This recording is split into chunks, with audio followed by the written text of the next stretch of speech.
Hey guys! Have you ever opened Google Gemini and realized everything's in the wrong language?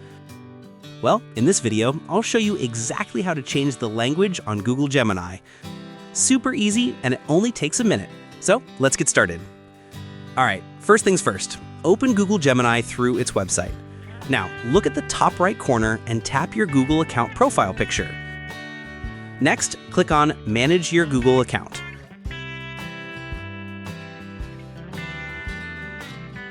Once you're in, go to the Personal Info tab right at the top.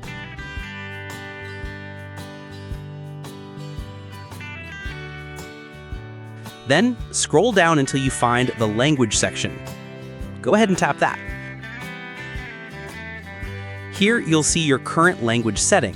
To add a new one, tap Add Another Language. For example, I'm going to add English.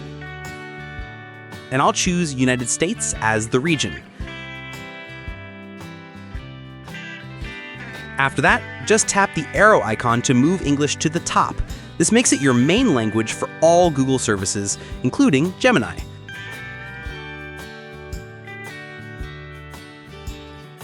Now go back to the Google Gemini website, hit Reload, and boom!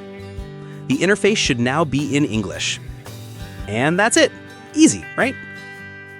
If this video helped you, don't forget to hit that like button, subscribe for more quick tutorials like this, and let me know in the comments what language you switched to.